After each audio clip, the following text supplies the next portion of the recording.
이렇게 중요한데 왜 그럼 이렇게 미루는 일이 생길까? 아마도 이런 분들은 현실 감각은 좀 없는 거예요. 그러니까 요 정도 하면 되겠지라고 생각하는 거잖아요. 이런 사람들을 보통 비현실적인 낙관주의라고 합니다. 그러니까 낙천적인 사람들은 사실은 좋은 거예요. 왜냐하면 미래에 대해서 긍정적인 생각을 갖고 있으니까. 그런데 현실감이 없어도 정말 없는 분들이 있어요. 예, 이런 분들은 사실 좀 착각 속에 사는데 되게 긍정적인 착각이 커요. 그게 뭐냐면 나는 남보다 더 좋은 일이 많이 생길 것 같아요. 비현실적인 소망 같은 걸 많이 가지는 분들이에요. 뭐 이런 얘기 하는 분이 있어요. 벼락치기 하면 이 3일은 쌉 가능하겠다. 이렇게 얘기하는 거예요. 쌉 가능. 아니, 이거 각이 나오지. 이렇게 생각해서 요거 보니까 뭐 자료 정리만 하면 되는구나. 이렇게 생각하는 거예요. 근데 이렇게 비현실적인 낙관주의자들이 주로 많이 사용하는 단어가 있어요. 뭐예요? 그게 뭐냐면 어쩌면 아마도 뭐뭐 할 때쯤 이런 말을 많이 사용합니다. 실제로 여러분 어떻습니까? 혹시 그 용명 씨 괜찮으시면 저하고 이렇게 좀 친구 사이에 약속 정하는 그런 상황에 대해서 같이 좀 대화를 좀 나눠볼까요? 동갑 몇 년생이시죠? 동급. 네.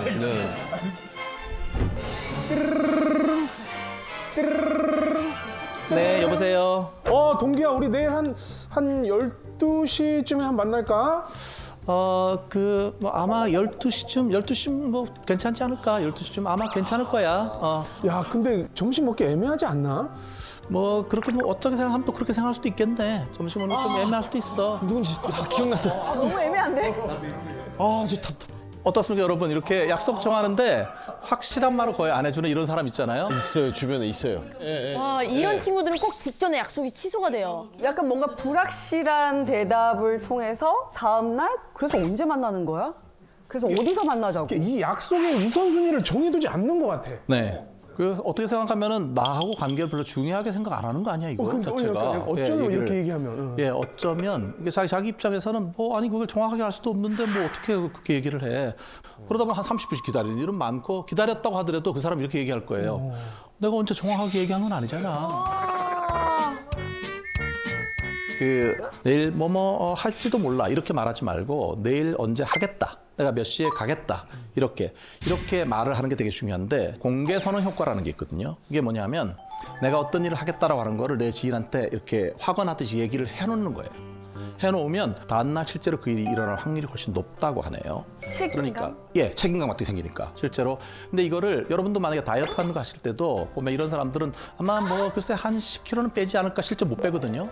근데 이럴 경우에도 3달 안에 얼마를 빼겠다 이렇게 확언을 하게 되면은 실제로 그게 일어날 가능성이 높다고 합니다. 오, 또 하나는 이제 이런 분들 같은 경우는 원래 그 비현실적이니까 현실감을 높이려면은 어떤 일을 하기 전에 이 일이 얼마의 시간이 걸릴지 미리 예상해 놓고 그다음에 그 일이 끝난 다음에 실제로 소요된 시간 같은 거를 재서 이 둘의 간극을 좁히는 연습을 해야 돼요.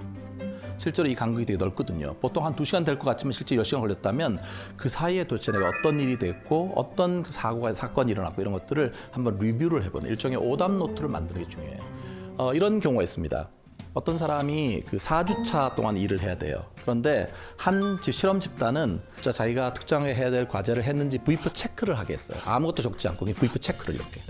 그리고 다른 집단은 그런 걸 아예 안 하도록 뒀어요. 그럼 나중에 일이 얼마나 되었는가를 보면 첫 번째 그냥 V표 체크라도 한 집단은 1주차, 2주차, 3주차, 4주차가 균등하게 일이 진행됐어요.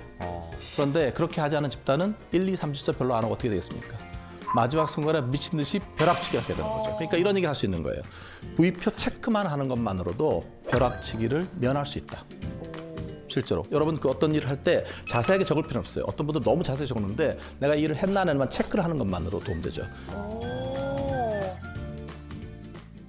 두 번째 유형은 좀 해당되는 분들이 좀 많으신 것 같아요.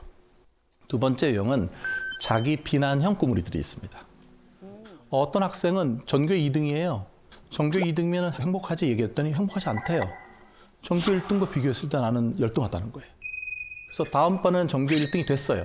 이번엔 행복하겠다 박수 이렇게 얘기했더니 행복하지 않대요. 자기 학교가 8학군이 아니래요. 그러니까 이게 자기 비난이라고 하는 거가 한번 돌기 시작하면 되게 자책감을 갖게 되고 그러면 되게 우울해지잖아요. 사람이 우울해지면은 무기력해지고 그렇게 되면 해야 될 일이 있음에도 불구하고 이걸 안 하는 거예요. 이 자기 비난 가진 사람들은 또 하나는 내가 하나의 실수를 하잖아요. 하나 실수한 거 그것만 보면 되는데 나라는 사람 전체가 실패했다고 생각을 해요. 맞아.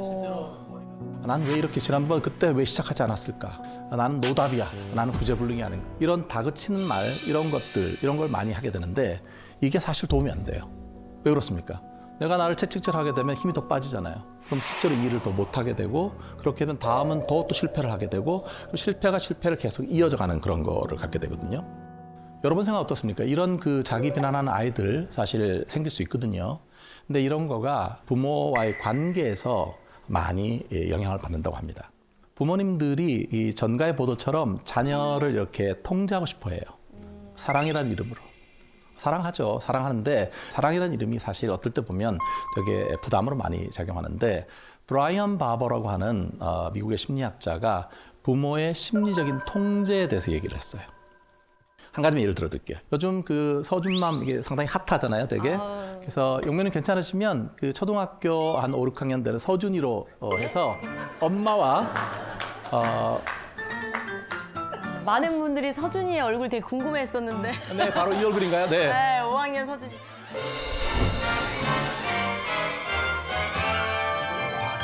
엄마 힘들지? 엄마 내가 커피 타줄까? 뭐 하던 대로 하지 진짜.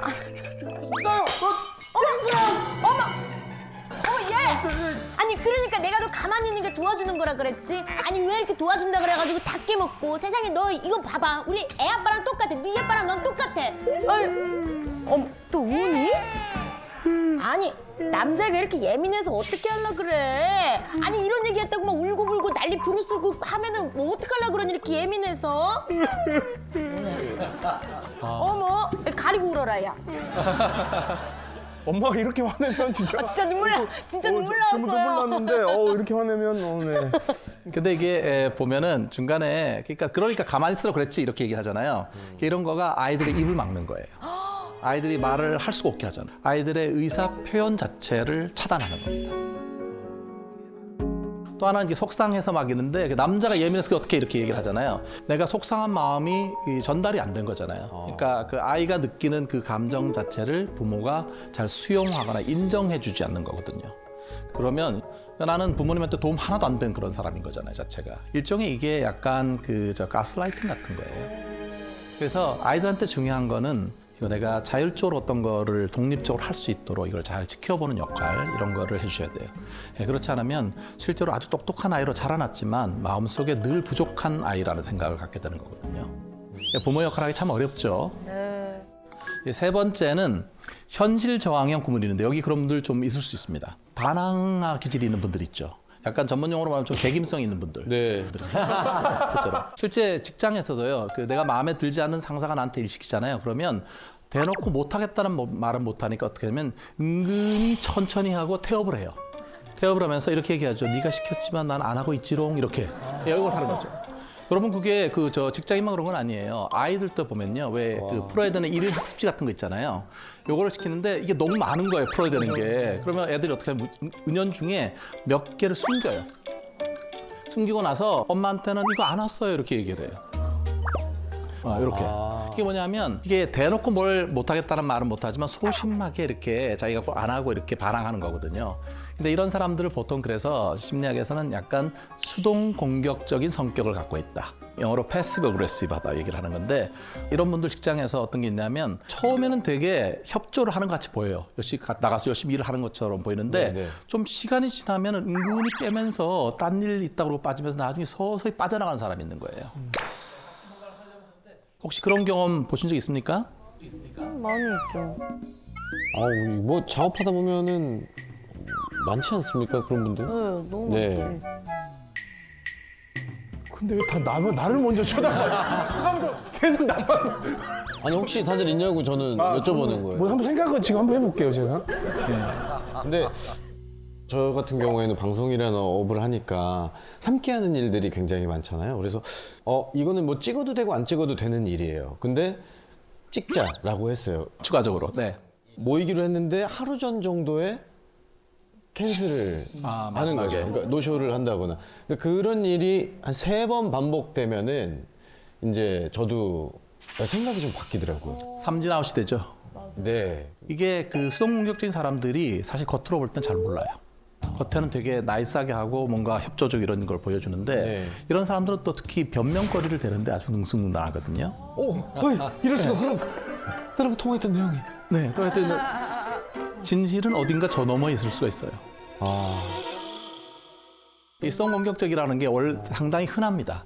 정신 그 질환의 그 편람이 있거든요. 동계 편람, DSM이라고 하는 편람이 있는데 옛날에는 이게 하나의 장애로 들어가 있었는데 하도 많이 사람들이 빈발하다 보니까 장애에서 빠졌어요.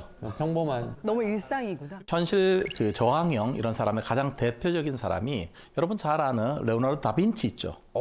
다빈치 천재잖아요, 되게. 네, 천재죠. 그 미술, 건축, 뭐 수학, 모든 영역에서 천재잖아요. 네. 근데 그 동시대에 다빈치하고 같이 살았던 사람은 그렇게 생각 안 했대요. 그 사람들은 이 사람이 도대체 일을 언제 끝낼 건가? 실제로 약속을 안 지키는 거로 너무 유명한 거예요. 그래서 교황 레오 10세 같은 경우는 이 사람은 끝내기는 하는 건가? 그도 그럴 것이 최후의 만찬 같은 거 이게 4년이 걸린 겁니다.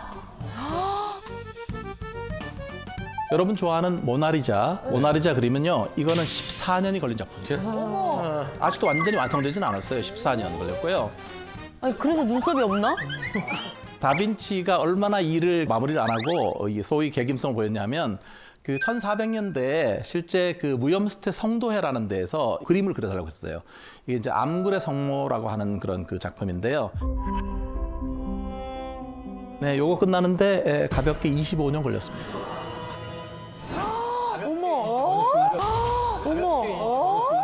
가볍게 25년요? 한 아이가 성인이 되는 시간인데. 이게 원래는 7개월에 끝내기로 한 거거든요. 네. 중간에 뭐가 수가 틀렸는지 이탈리아에서 프랑스로 가버렸어요. 그냥 이거를 주지도 않고. 그래서 사실 상대 쪽에서 고소를 해가지고요. 실제 2년 안에 반드시 끝내지 않으면 안 된다 이런 거를 했음에도 불구하고 실제 이게 완성품이 전달된 건 25년 후입니다. 뭐야? 멋진 그 작품이긴 한데 저 작품 하나를 보기 위해서 25년을 기다려야 돼요. 아이고, 세상에. 다빈치 자신도 스스로 자기를 알긴 알았나 봐요. 김종시에 이 사람이 남긴 말이 뭐냐면 나는 끝을 낸 게 별로 없었다. 아이고, 세상에. 그래서 그 주변에 있는 친구들한테는 어떻게 케어를 해줘야 될까요? 그냥 그래 이렇게. 같은 경우에는 되게 엄격한 부모님 밑에서 자란 사람들. 그러니까 자기가 특히 부정적인 정서가 있을 때 이걸 쭉 눌러둬요. 이걸 표현했다가는 뭔가 내가 불이익을 겪을 것 같으니까 이렇게 눌러두는 스타일이거든요. 그래서 사실은 자기의 부정적인 정서를 좀 잘 알아차리고 이거를 잘 인정해주고 부정적인 생각을 보다 긍정적으로 바꿔주고 하는 일종의 정서 조절 훈련을 받는 게 도움이 됩니다. 그래서 감정을 조절하는 그 훈련 프로그램들이 많이 있는데 그게 3단계로 이루어져요. 하나는 내가 지금 느끼는 감정이 뭔지를 알아차리는 게 제1단계. 그다음에 2단계는 내가 이런 지금 감정을 느끼고 있구나라고 인정하는 게 2번째 단계고 3번째는 부정적으로 안 하고 싶은 마음이 막 올라왔을 때 이때 뭔가 내가 좋아하는 차를 마시거나 뭔가 향수 같은 거를 이렇게 느끼거나 내가 좋아하는 것들과 이거를 연합해서 기분을 전환하는 것이 3단계입니다. 근데 이 첫 번째 자기 감정을 알아차리고 인정하는데 좋은 방법이 있어요. 이런 사람들은 일기를 쓰는 게 좋습니다. 네, 일기를 쓰게 되면 자기 감정이라든지 이거를 좀 더 들여다볼 수 있거든요. 근데 문제는 뭐냐면 제가 이제 4번째 말씀드릴 완벽주의자는 안 돼요. 또 완벽하게 써야 되는 거 아니야? 그냥 일주일에 한 2-3번 정도 쓰시고요. 내가 글솜씨가 별로 없다 생각하실 경우에는 한 2-3줄만 쓰세요. 자기 감정, 억눌려 있는 감정을 좀 더 알아차리는 게 되게 중요합니다. 원래는 사실 생각할 때 이게 완벽주의가 있는 사람은 꾸물거리지 않을 것 같잖아요. 다 꾸물거리는 건 아니고요. 일부가 꾸물거립니다. 겉은 완벽주의자인데 속은 완벽주의자가 아니에요. 모순 아닙니까? 겉으로 부모님의 기대라든지 이런 걸 만족시키기 위해서 완벽한 사람으로 자라났지만 속마음은 이거가 아닌 거예요. 나는 하기 싫은데 억지로 했구나. 그렇죠. 그래서 이런 사람들을 사회가 그들에게 완벽주의를 부여하였다라고 해서 사회부가 완벽주의. 좀 어려운 말이죠. 사회부가 완벽주의인데 여러분들 완벽주의 성향이 여러분한테 얼마나 있는지 저희가 좀 약식으로 한번 테스트하고 지나갈게요. 네네. 여러분 손병호 게임 아시죠? 네. 손가락 들어서 여러분 오른쪽 손가락이든 왼쪽 편한 손가락 들으시고요. 해당되는 거마다 손가락을 줬습니다. 첫 번째, 나는 실수할까 봐 염려를 많이 한다. 지금 현재 내 모습을 기준으로 네, 하는 그렇죠. 거죠? 지금 솔직하게. 나는 평상시에 정리정돈하는 습관이 뛰어나다. 해당하는 분들. 자라면서 부모님이 나한테 기대를 참 많이 하셨다. 좀 많은 것까지는. 평상시에 달성하고 싶은 목표나 기준이 아주 높다. 내가 세운 기준이 높다. 마지막 5번째는 어떤 일을 하고 나서 이거 제대로 한 거 맞아? 이렇게 자꾸 의심하는 경향이 있다. 어떻습니까? 자, 여러분 중에 혹시 5개 다 접으신 분 있습니까? 네, 축하드립니다. 5개 몇 분 계시죠? 자, 4개 이상 접으신 분들. 네, 축하드립니다. 완벽주의자이십니다. 네. 자, 하나도 안 접은 분. 네, 완벽주의와 담을 쌓으신 분들입니다. 그냥 저대로 냅둬도 될까요? 정말 저 약간 걱정되는데요. 마냥 민들레 씨앗 같은 분들이 있거든요. 막 이렇게 민들레시야. 뭘 해도 즐겁고. 원래는 이게 24개의 문항인데요. 이 중에 이게 완벽주의 성향이 이제 0%에서 100%까지 점수 범위가 있는데요.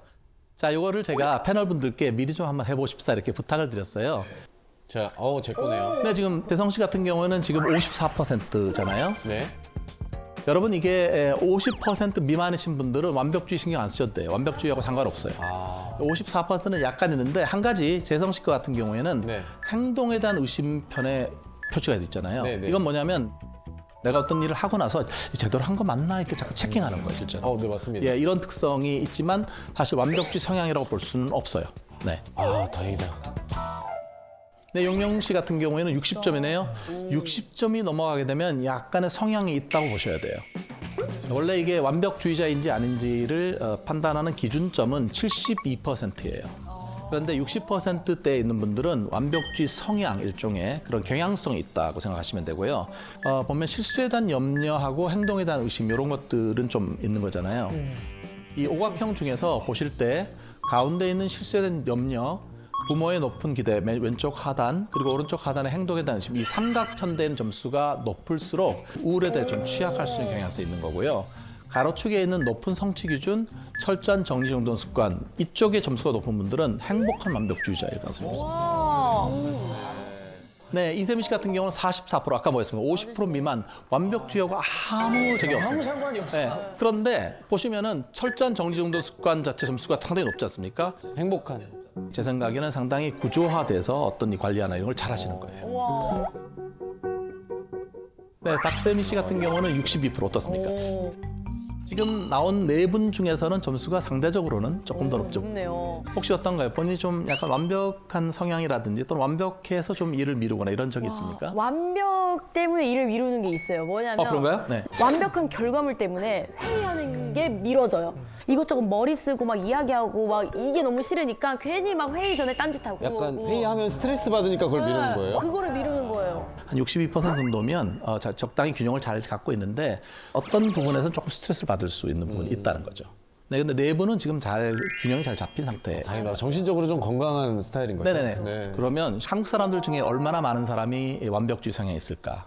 저희가 이제 연구실에서 연구를 해보니까요, 53.6%예요. 앉아 계신 2분 중에 1분은 완벽주의 성향이 있는 거예요. 실제로. 아니, 선생님, 근데 그런 사람들은 장점이 대체 뭡니까? 실제로 완벽주의자가 성취를 많이 하죠.